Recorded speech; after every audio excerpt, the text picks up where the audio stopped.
5 ساعات غيرا في تاريخ عالم صناعة الساعات.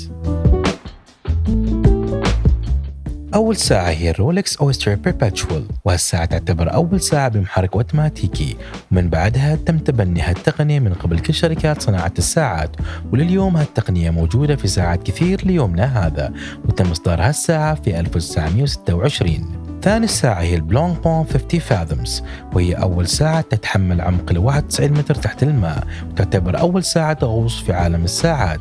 ومعلومة غريبة أن اسمها الساعة عبارة عن وحدة قياس كانت تستعمل في خمسينيات القرن الماضي، ولكن ما معترفة دوليا، وهي الفاثم، وال50 فاثم تساوي 91 متر، وتم إصدار هالساعة في 1953.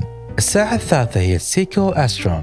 السيكو أسترون هي أول ساعة بمحرك الكوارتز، اللي يعتبر أحد أدق محركات الساعات وأسهل تصليحا وأرخصها صنعا، وهذا كان ابتكار ياباني حط سيكو على الخريطة، وفي نفس الوقت أدى إلى حادثة اسمها أزمة الكوارتز اللي طيحت بسوق الساعات السويسرية بحكم انتشار تقنية الكوارتز الجديدة وعناد العمالقة السويسريين في اعتناق التغيير والتعايش معه، وتم إصدار هالساعة في 1969.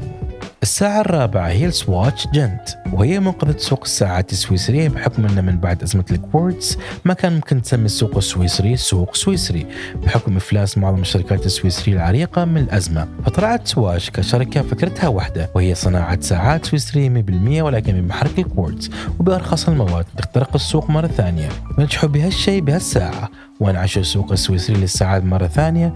واليوم سواتش تمتلك 17 ماركة سويسرية للساعات، وتم إصدار سواتش جنت في 1983.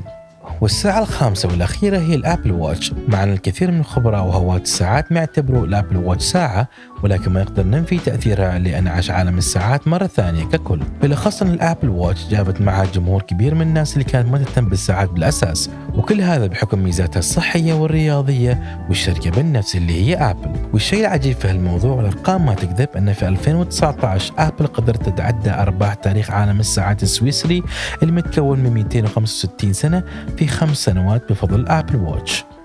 وسلامتكم.